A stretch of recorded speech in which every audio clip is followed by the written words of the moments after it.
1918, deep in the woods of the American Midwest, there was a village.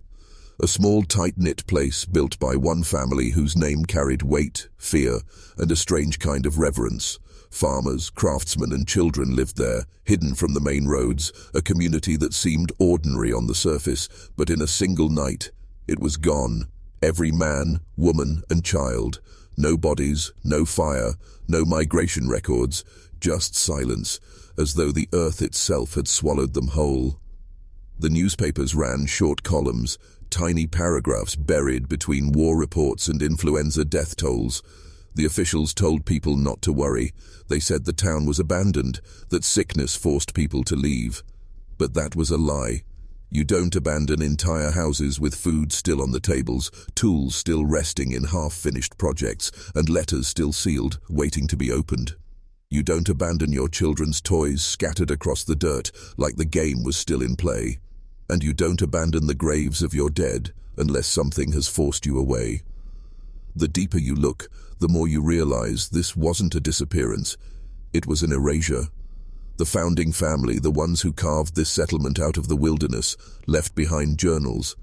They speak of voices in the fields, strangers who passed through at night, and an agreement older than the Republic itself, a pact that demanded blood and silence. But here's what chills me most. Every record of that family, their census names, their photographs, their marriage licenses was wiped clean. Even their graves were dug up. Someone or something wanted them forgotten. This is not folklore. This is not campfire myth. It is a tear in the fabric of our history, covered up, buried under archives that never see the light of day. And yet, if you know where to look, fragments remain. Enough to pull the thread, enough to drag you into the same abyss that swallowed them. So I'll ask you one question. Are you ready to hear the kind of truth that doesn't let go once it's inside you? Because the story of the vanished village begins here, and it will not end the same man you are now. When investigators first stepped into the abandoned village in 1918, they expected chaos, signs of struggle, blood, the familiar aftermath of war or disease. Instead, what they found was stillness. Doors left ajar, candles burned down to wax puddles, bedsheets turned down as if someone meant to return that night but never did. But there was one detail buried in the reports that was almost never spoken aloud. The clocks. Every single clock in that village, whether pocket watches, mantelpieces, or the large face that hung in the town's small square, had stopped at the same hour. Midnight. Not one past, not one before, as though time itself had been cut. You need to understand what that means. A community doesn't vanish in unison. People scatter, they flee, they hide. But to leave behind a frozen village preserved like a snapshot in death's hand is something else. It is ritual, it is controlled, and the founding family had long whispered of forces that demanded control. The patriarch of the family, Elias, wrote obsessively about the Watchers. He described them as tall figures, cloaked, faceless, who came from the tree line when the moon was at its blackest. They were not strangers. They were the ones his father had warned him about, the ones who had to be given an accounting every generation, for protection, for prosperity, for secrecy. And isn't it strange that the town thrived while neighboring communities starved, that during famine they had full harvests, that while influenza ravaged nearby cities, this village recorded almost no deaths? Men called it luck, but Elias's journals make clear it was no luck, it was a contract. The night they vanished was not an accident, it was the payment coming due. Here's the piece that chills me. When officials returned days later, those journals were gone. Witnesses said the books had been stacked neatly in Elias's study, theirs. Say first night, but by the second, the shelves were empty, removed, taken, just like the family's birth records, just like the graves. You must begin to see the pattern. This was not disappearance, this was collection. The villagers themselves were part of it. And if you think this is some isolated ghost story, you're mistaken.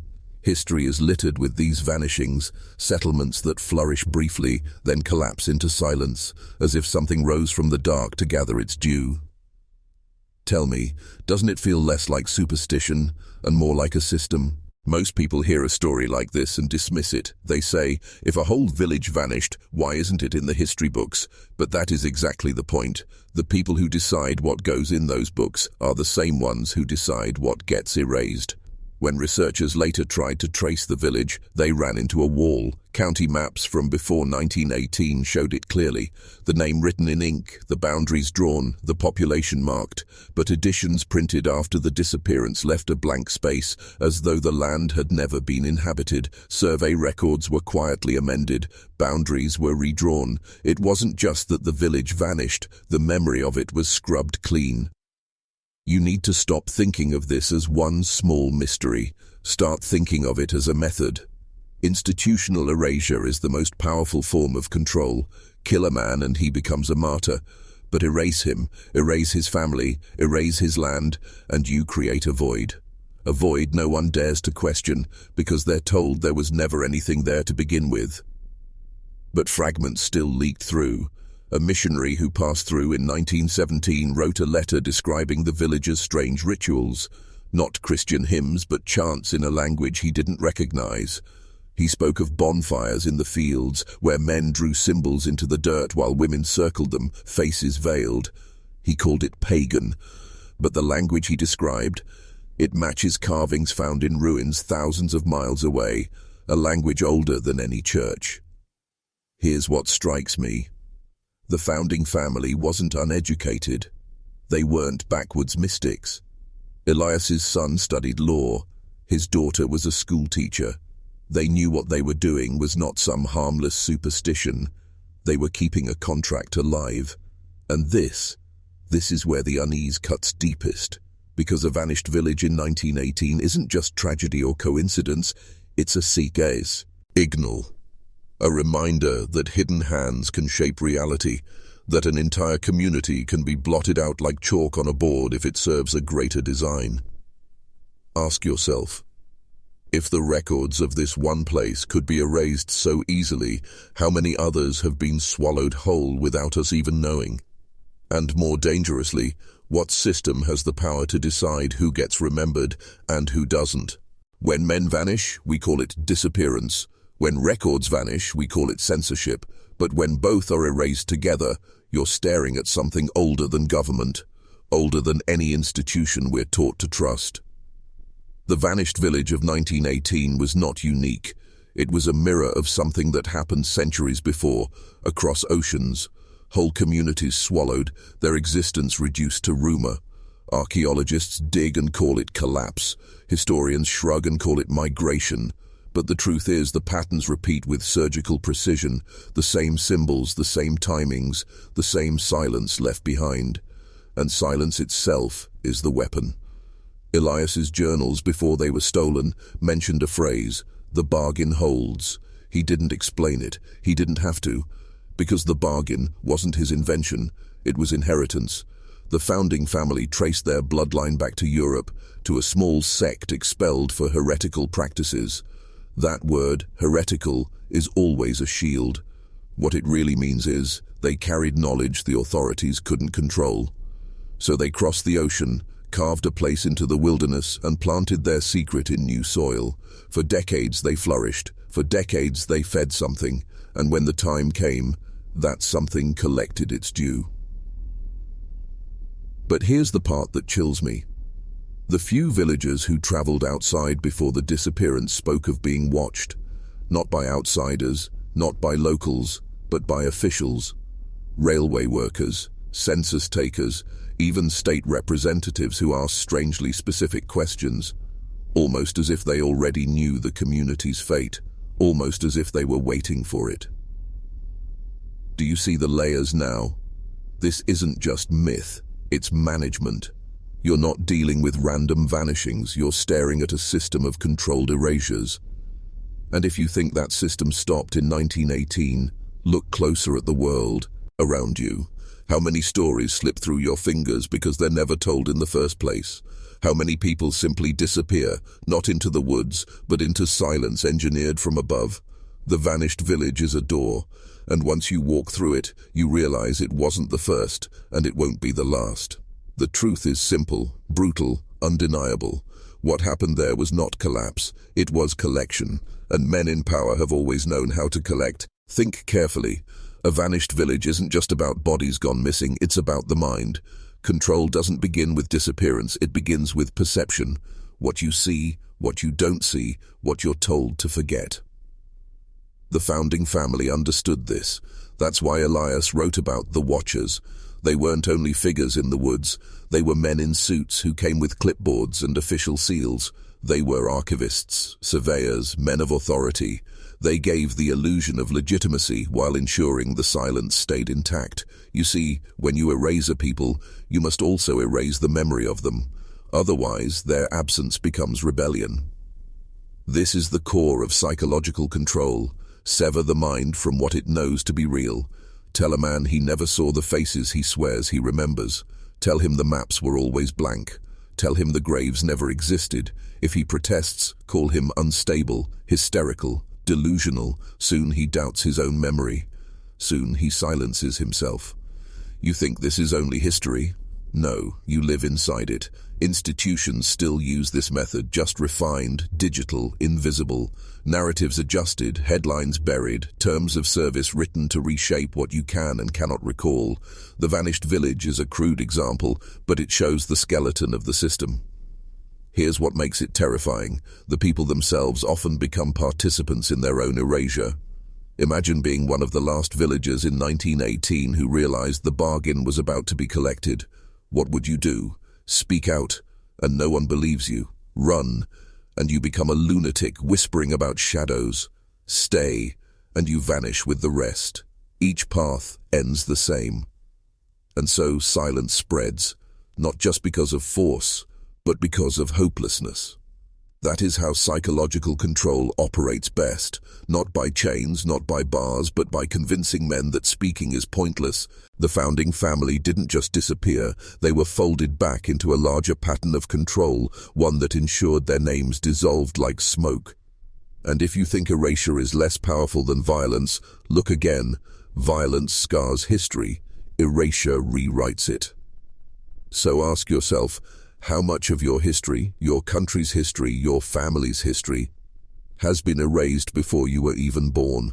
Look at the year, 1918, a perfect storm, war at full burn, millions dead or dying, the influenza ripping through homes like a scythe, governments stretched thin, newspapers choking on casualty lists, families praying over empty chairs.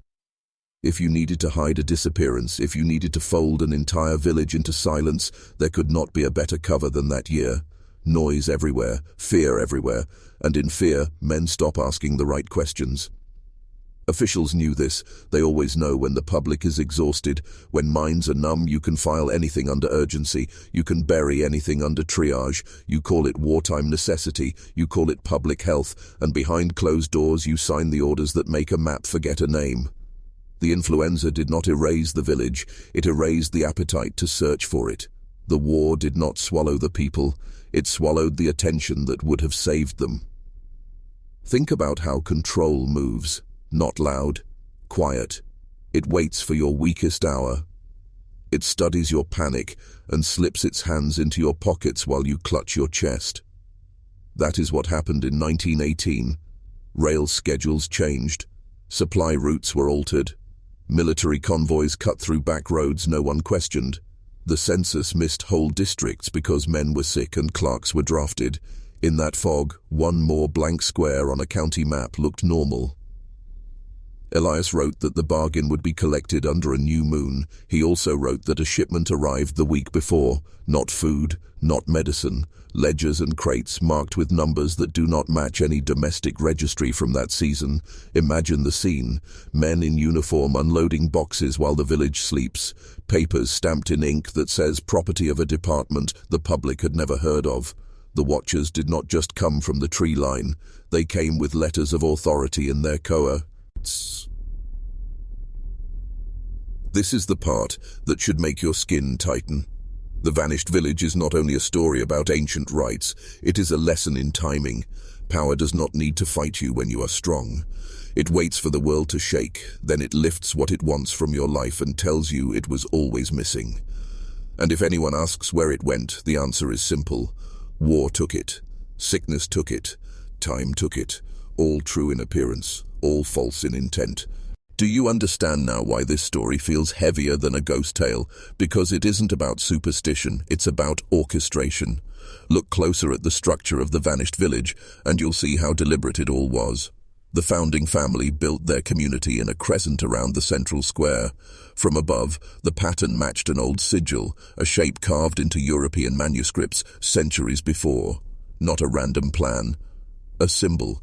And when you learn that symbol was tied to harvest rituals, blood rites, and binding oaths, you start to see the village itself was never just a settlement. It was an altar. That's why it was erased. Not because it was meaningless, but because its meaning was too dangerous to leave behind.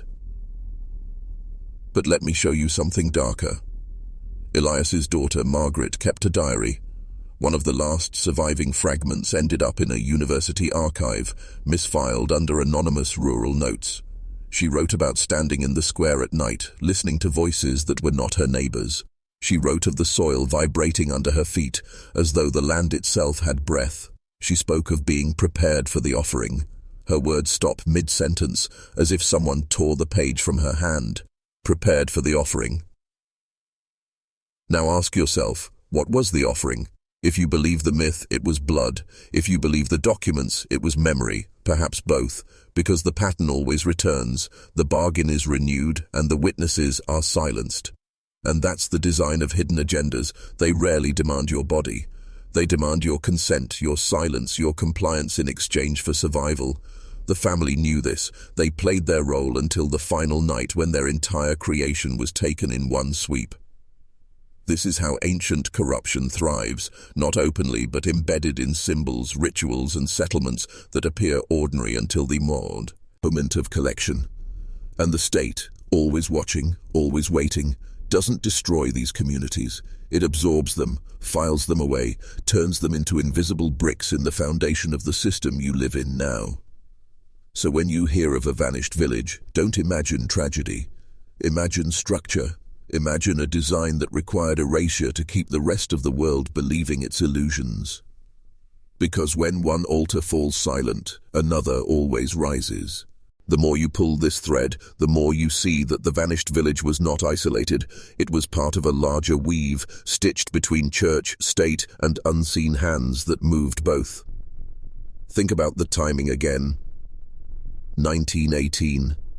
While the world choked on war and disease, institutions were consolidating. The government claimed new powers in the name of emergency. The church positioned itself as the moral compass in a sea of death, and in the cracks between them, agreements were made, silent agreements to decide what truths would remain visible and what would be buried. The founding family was caught in this machinery. Elias's letters mention visits from men who carried both clerical collars and government seals. Strange company. He wrote that they came not to worship, not to inspect, but to confirm the geometry. That phrase doesn't belong in a chapel. It belongs in an initiation. It belongs in a ritual where architecture itself is part of the oath. Why would officials care about the layout of a village? Unless the village itself was an instrument, a design serving two masters, the system that needed obedience and the older force that demanded sacrifice. And here's where it cuts deepest. The villagers trusted both. They trusted the state to keep order. They trusted the church to protect their souls. But behind both stood the same shadow, the same watchers who collected offerings generation after generation. Institutions are not enemies of the old corruption. They are its carriers, its masks. That is why erasure is so effective. If the church had been accused of complicity, faith would have fractured. If the state had been blamed, rebellion would have sparked. So instead, they let the village vanish. No scandal, no trial, just silence. And silence is the most obedient servant of power.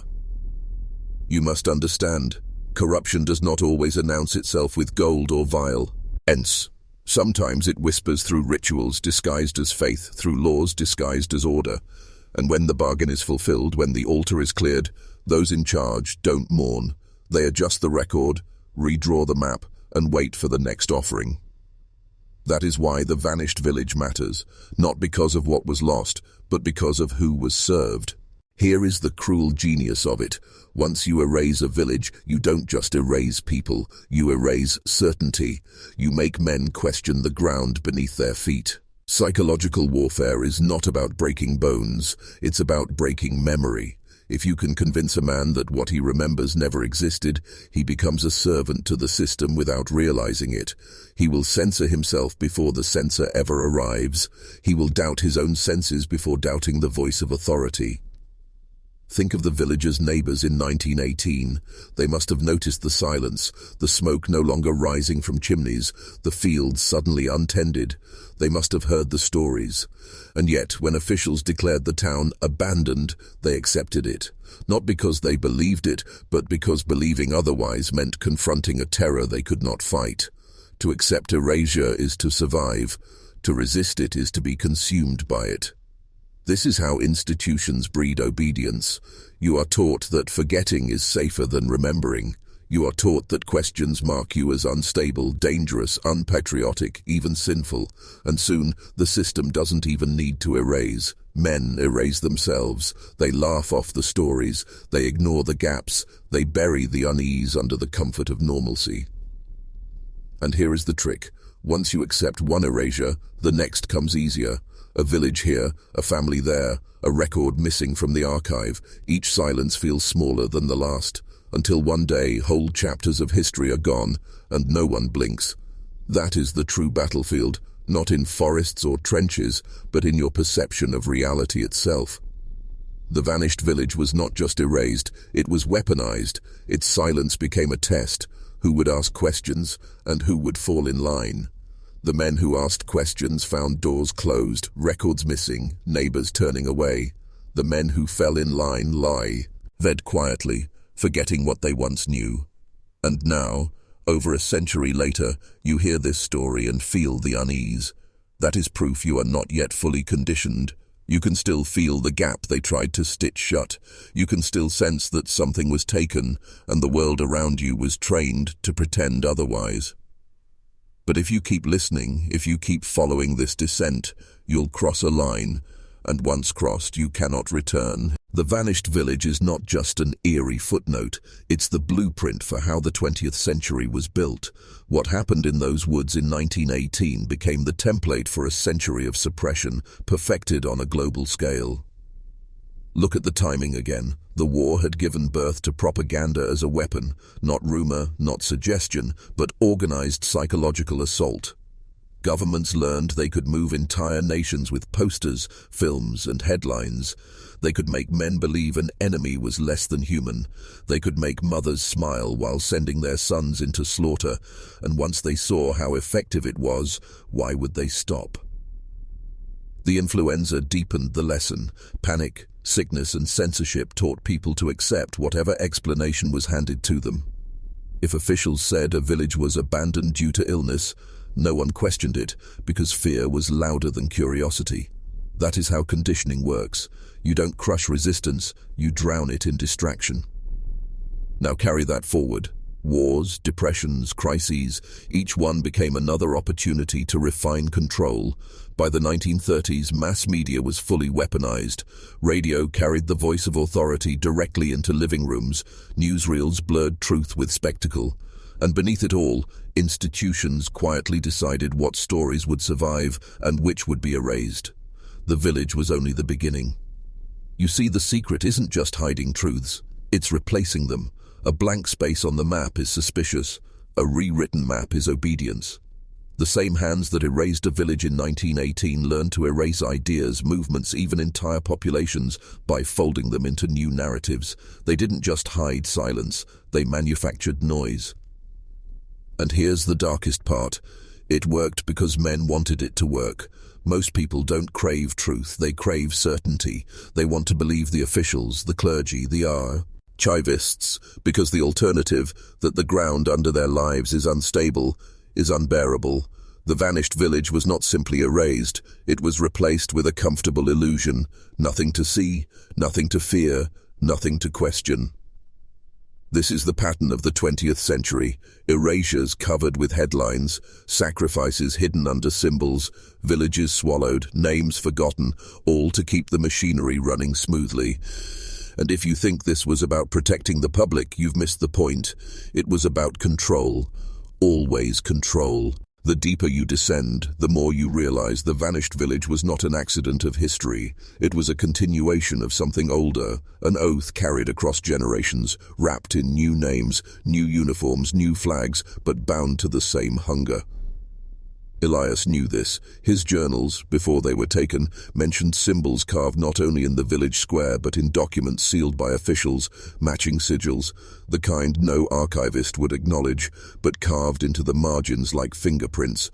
Why would a government ledger bear the same mark as a ritual stone in Europe? Unless the two were never separate, unless the ancient and the modern were always joined. This is where corruption stops being financial or political and becomes spiritual, not in the sense of prayer, but in the sense of allegiance. Institutions are built to look like opposites, church and state, crown and citizen, market and law, but behind them lies the same ancient contract, submission of memory in exchange for order. Forget what was erased, and you'll be safe. Remember, and you'll vanish with the rest. The vanished village wasn't the first time this oath was enforced. Whole tribes disappeared under colonial banners, their names stripped, their lands renamed, their bones boxed in museums. Entire dynasties were rewritten out of existence when their bloodlines no longer served the throne. What happened in 1918 was simply the American expression of an older practice: erase the inconvenient, preserve the useful, and call it history. But here's the shadow most men never face. The oath doesn't just bind rulers, it binds the ruled. Every man who chooses silence over truth strengthens the chain. Every family that forgets instead of questions becomes part of the offering. That's why Elias's daughter wrote, prepared for the offering. She wasn't only describing ritual, she was describing the condition of every man under the system. You're not outside of it, you're inside it, breathing it. Every headline that tells you what to fear, every omission that tells you what to ignore, it is the same oath speaking, the same bargain whispered through centuries. Submit your memory, and you will be allowed to live. Resist, and you will be erased. That's why the vanished village matters, because once you see it, you realize the bargain is still in motion, and the question becomes, which side of it are you on? Listen carefully now, because this is where the story stops being about them and starts being about you. The vanished village is not just a relic of 1918, it is a mirror, a test, a warning of what happens to men who live inside the bargain without realizing it. You've already felt it, haven't you? That tightening in your chest when you wonder how much of what you've been told is real. That unease when you sense the cracks in the world you thought was solid. That instinct to look away, to reassure yourself, to say, no, it can't be that dark. That instinct is the bargain. It is the voice of erasure whispering inside your head, urging you to accept silence over truth. The villagers obeyed it. Their neighbors obeyed it. Entire generations obey it still. And every time a man obeys, the system grows stronger. But you, right now, you're resisting. You're still listening. That makes you dangerous. Because once a man sees the pattern, he cannot unsee it. Once he recognizes erasure, he begins to notice it everywhere, in the gaps of history, in the phrases institutions repeat until they become gospel, in the convenient silences that hang like fog around every crisis. This is where the descent becomes personal. You are being tested, just as Elias was, just as every man in that village was. The question is simple: will you live inside the illusion, or will you choose to see? And here's the cost of seeing. You will no longer belong to the crowd. They will laugh when you point out the silences. They will dismiss you when you question the narrative. They will call you paranoid, unstable, obsessed. But remember, those are the exact same words they used to bury the vanished village. That is the reflex of a system defending itself. The choice is not safe, but no man who seeks mastery was ever promised safety. Safety is the bribe. Obedience is the leash. So I ask you, not as a story, Tell her, but as someone who has walked further down this path than most, which man are you becoming right now? The one who trades memory for comfort, or the one who risks everything to remember what others have forgotten? Because the longer you listen, the more you will realize your name is already being written into the bargain. This is the threshold. Beyond here, you are no longer a passive listener, you are a participant, and with participation comes transformation. The vanished village was not erased because of what it did, but because of what it knew. They held knowledge that defied the bargain. They whispered of watchers, of contracts older than any government. They saw too much, remembered too much, and in the end that remembrance was their undoing. But listen closely, it also made them powerful. Because for a moment, before they were silenced, they stood outside the cage. That is where you stand now. You are being given a choice that most men will never face, to remain among the erased, or to step into the dangerous clarity of remembrance. It is not enough to hear these words. You must mark yourself. You must declare, even if only in symbols, that you refuse to vanish. Symbols have always been the language of resistance. While officials burned manuscripts, men carved signs into stone. While authorities censored speech, men hid truths in code. And here, now, you are being asked to mark yourself with a symbol that says, "I will not be erased." So I give you the phrase, "The shadows remember." If you are listening, if you feel the pull of this descent, I want you to write it in the comments below. Write it twice, once for yourself and once for the brotherhood of others who are choosing to see. Do this and you lock yourself into remembrance. Do this, and you defy the bargain that has claimed countless men before you. Understand, this is not superstition. This is engagement. When you mark yourself, you are training your own mind to resist silence. You are showing the algorithm, the very machine that thrives on erasure, that you will not be forgotten, that you choose remembrance over obedience. This is your first act of defiance, small in appearance, but enormous in consequence. The villa. Gers had no platform to mark themselves. They had no way to send their warning forward. You do. Use it. Write the phrase, twice. Let it anchor you. Because the deeper we go, the more dangerous the knowledge becomes. And once you've marked yourself, you can never return to the comfort of forgetting. The shadows remember. Do you? Now that you've marked yourself, you can begin to see the pattern with sharper eyes. The vanished village was not an isolated event.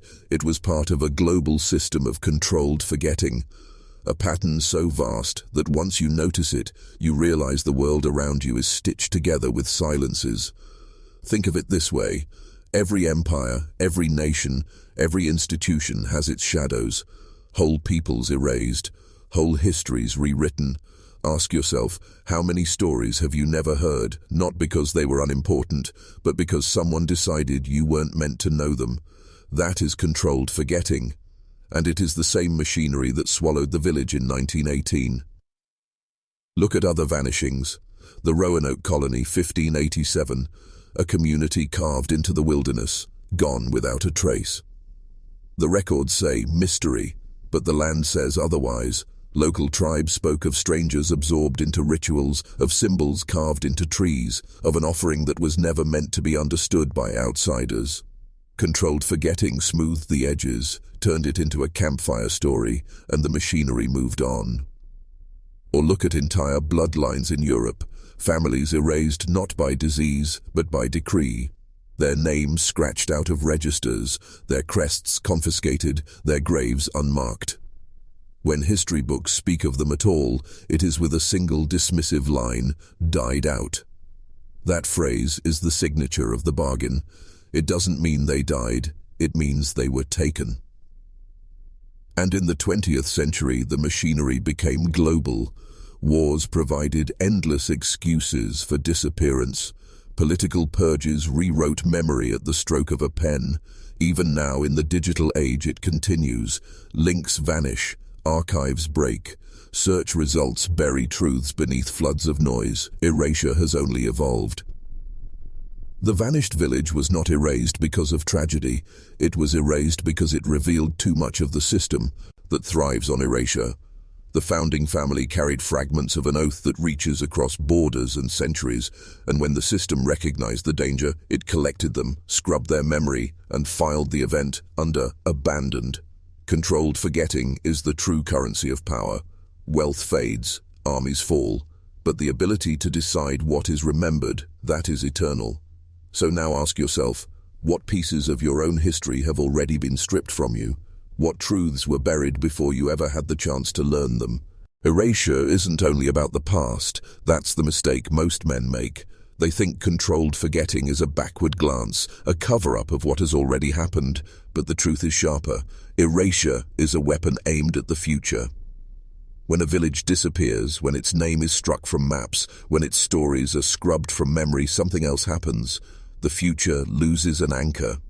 Men grow up never knowing that place existed, never sensing the pattern it carried, never asking the questions it would have forced into their lives. And so the future is shaped not by what happened, but by what people are allowed to believe happened. This is the deeper machinery. If you erase a man's father, you control the son. If you erase a culture's history, you control its children.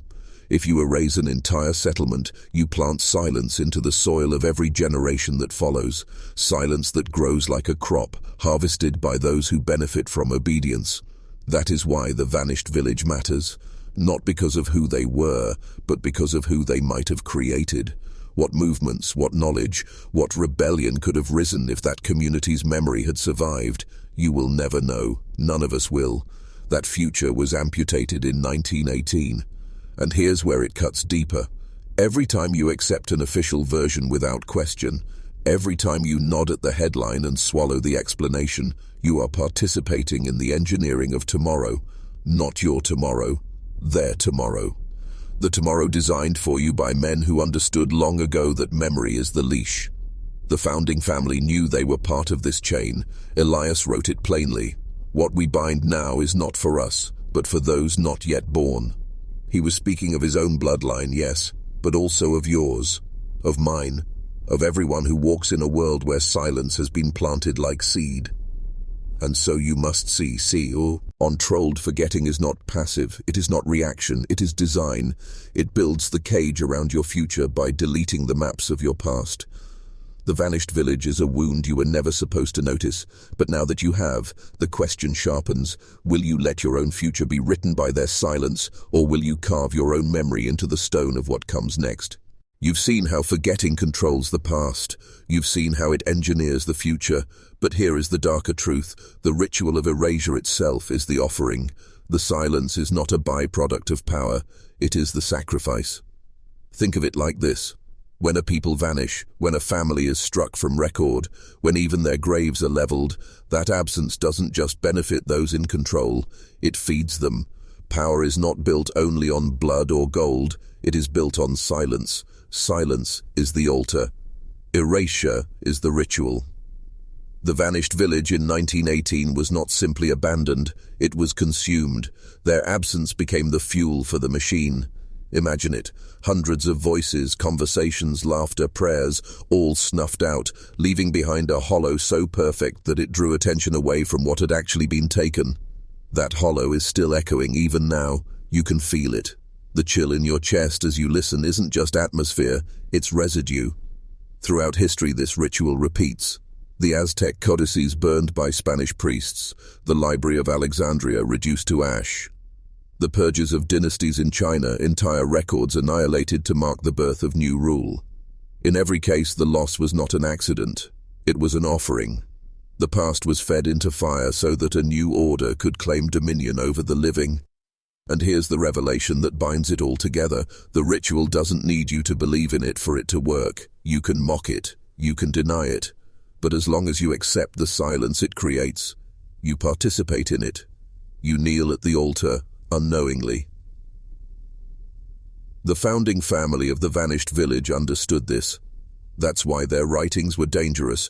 They hinted that silence was the true coin of the realm, that forgetting was a spiritual currency. By exposing that, they risked unraveling the ritual, and so they were collected, consumed, erased, fed into the system as the next sacrifice.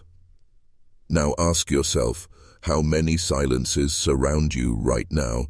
How many truths have been devoured in your lifetime? Wars without explanations, disasters with missing pages, families that vanish from headlines in a single day. Each one is an offering, made in plain sight, and you were trained to look away. The ritual demands you forget. The ritual demands you remain silent. But you are here, listening. That alone is an act of rebellion. From the moment you were born, you were trained to serve the ritual of forgetting, not with chains, not with whips, with subtler tools, stories, schools, and silence. Think about it. As a child, you were told history in fragments, certain names repeated endlessly, certain events packaged cleanly, others left vague, distorted, or never spoken of at all. You thought it was education, but it was conditioning. You were being taught not only what to remember, but what to ignore. And it didn't stop there. Your language itself was molded. Words sharpened to make some ideas clear, while other truths became unspeakable. What is not named cannot be thought. What is not thought cannot be remembered. Do you see? Forgetting was stitched into your very ability to describe the world. The vanished village of 1918 is proof of this. It's not just gone, it's unspoken. The silence surrounding it is so complete that unless someone drags you into it, you never even know it exists.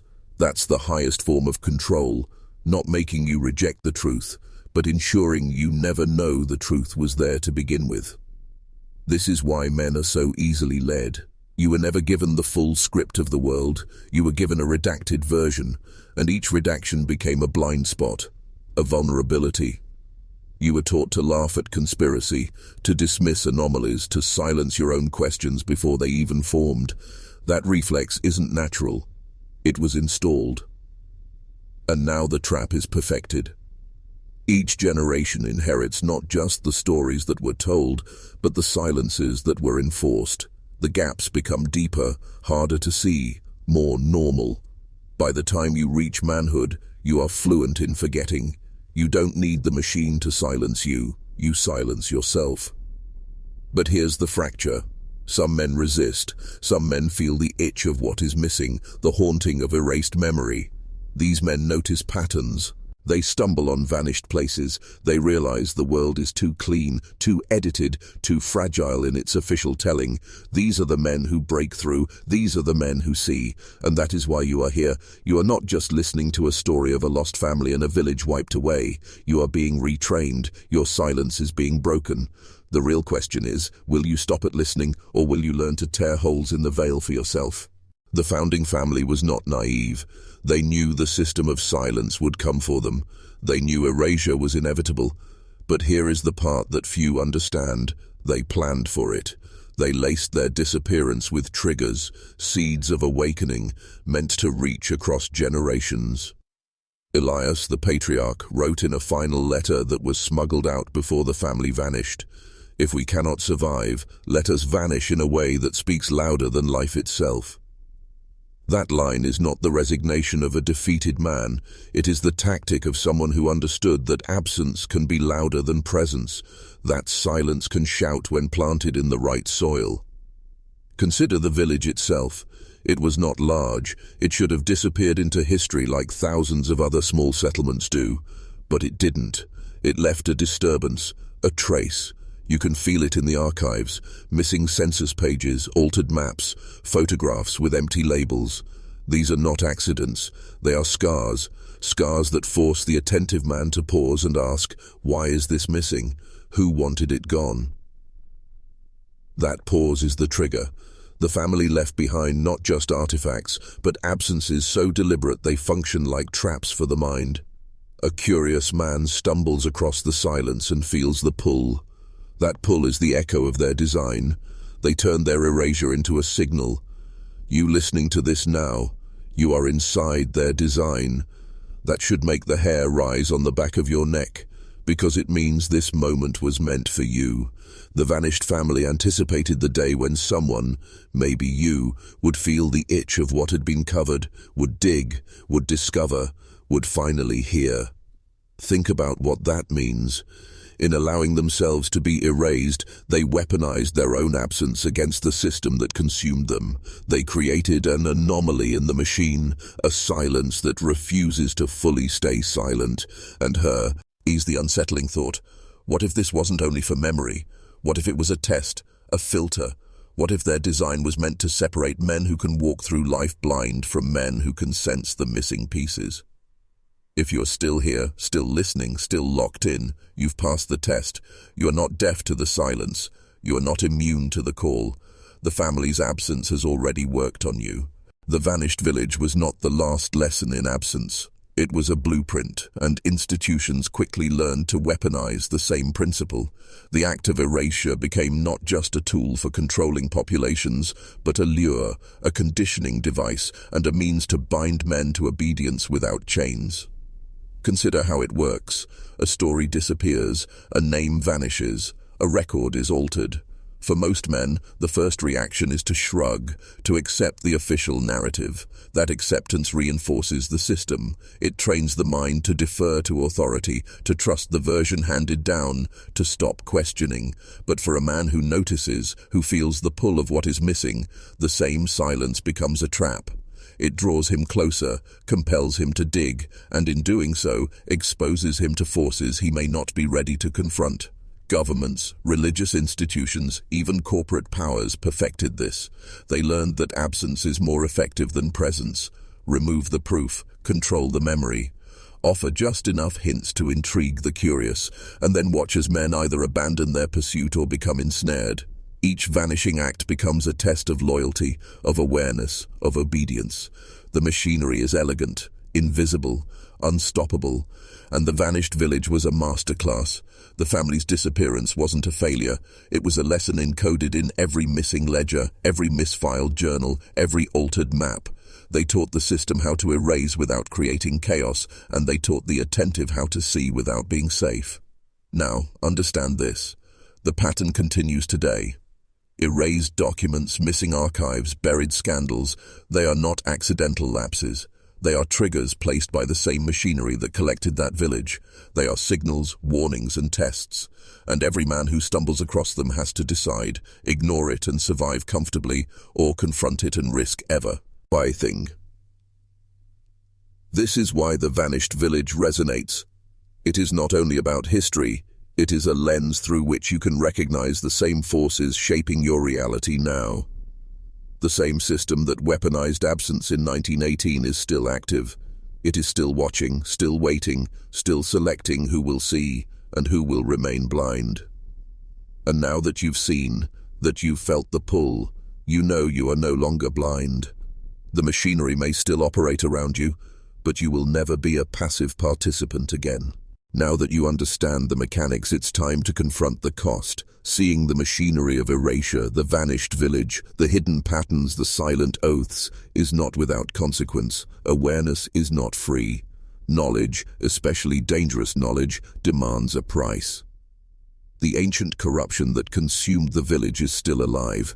It flows through governments, courts, churches, banks, and media. Its methods have evolved, but its goal remains the same. Obedience. Memory is weaponized, history is curated, absence is enforced. Every man who notices this pattern is immediately at odds with forces far larger than himself, and that conflict is both psychological and spiritual. Being aware means living in tension. You will notice silences others ignore. You will sense lies woven into explanations everyone else accepts. You will recognize patterns in tragedies, scandals, disappearances that others shrug off. That knowledge isolates you. Friends, colleagues, even family may call your attention paranoid, obsessive, unbalanced, and that is exactly the effect intended by the system. The founding family understood this. Their disappearance was designed to awaken a few attentive men while neutralizing the rest. They anticipated that their erasure would draw curious minds into danger, into questioning, into confrontation with forces beyond comprehension. That is the essence of ancient corruption. It survives by selecting, testing, and often sacrificing awareness to preserve control. But here is the paradox. The same awareness that isolates you also liberates you. To see the machinery is to step outside the obedience it demands. To understand how the world has been shaped by hidden rituals of erasure is to regain a fragment of freedom most men will never know. The villagers were consumed because they were bound. You, by contrast, have a choice. You can navigate the system with eyes open. You can spot its levers, anticipate its moves, and protect your own memory from being harvested. The cost is vigilance. Constant, unrelenting vigilance. Every act of forgetting around you is a test. Every silence is a potential trap. And every man who refuses to obey, who refuses to erase, becomes a target, not necessarily of violence, but of erasure itself. Reputation, memory, access, influence, all tools to bend you back into the fold. This is the crucible of knowledge. You've seen the vanished village. You've seen how absence is weaponized, and now, if you choose to remain aware, you will step into a life where nothing is certain, where nothing is safe, but where the truth is no longer a stranger. The machinery does not rely on violence alone. It relies on ritual, repetition, subtle reinforcement that teaches men to obey without question. Look at it closely. Schools teach sanitized histories. Religions emphasize obedience over inquiry. Governments reward compliance, punish curiosity with isolation or ridicule. Families pass down stories of fear and caution. Each layer reinforces the next, and all of it trains men to self-censor, to erase their own instincts before the system ever touches them. The vanished village is a perfect example. By the time outsiders realized it was gone, generations had already been conditioned to accept abandonment without question. Fear, distraction, and repetition had done their work. No one resisted. No one even noticed what was missing until the pattern became undeniable. This is the subtlety that makes control so enduring. It doesn't just punish the curious. It trains the masses to enforce the punishment themselves. A man who questions is isolated, labeled, dismissed. The others, who repeat the sanctioned narrative, become the mechanism of reinforcement. And over time, the cycle repeats, generation after generation. The system teaches obedience while erasing rebellion before it can take root. But there is a second, more insidious layer. The ritual is not just external, it is internalized. Every time you ignore a gap in the story, every time you dismiss an inconsistency, you reinforce your own submission. The system doesn't need to strike you directly. Your mind becomes its own jailer. Forgetting becomes automatic, habitual. You learn to forget before forgetting is demanded.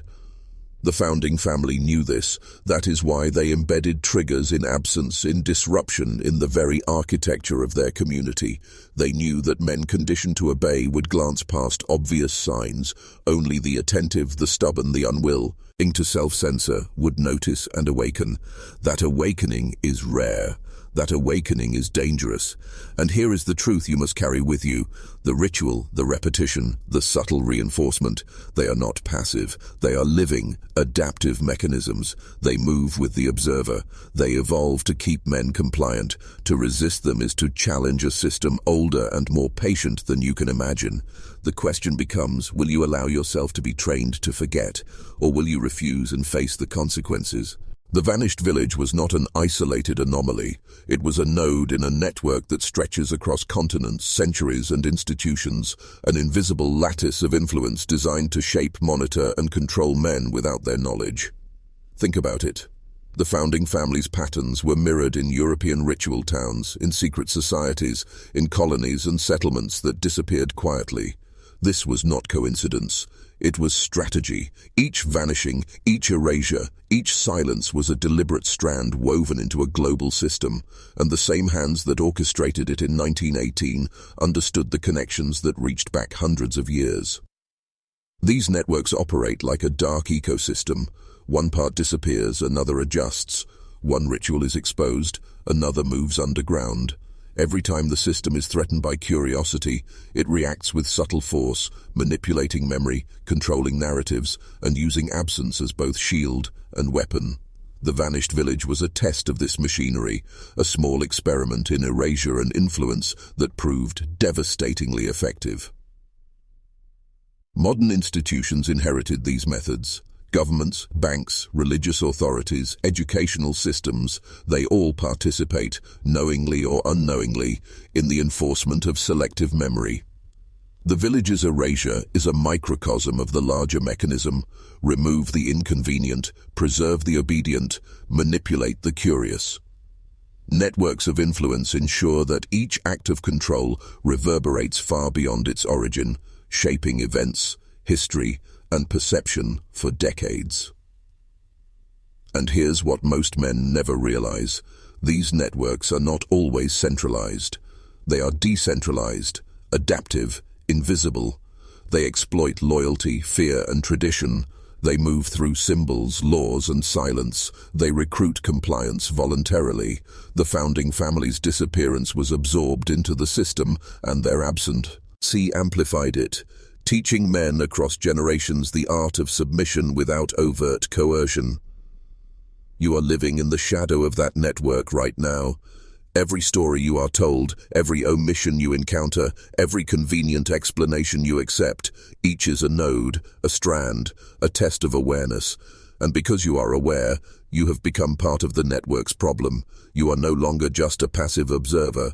You are a variable they must reckon with.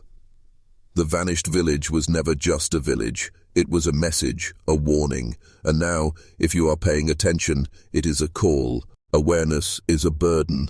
Once you see the machinery, once you perceive the vanished village not as a historical curiosity but as a lesson, a warning, a template, you cannot return to ignorance. And that is the true weight of knowledge. The system wants you blind because blindness is comfortable.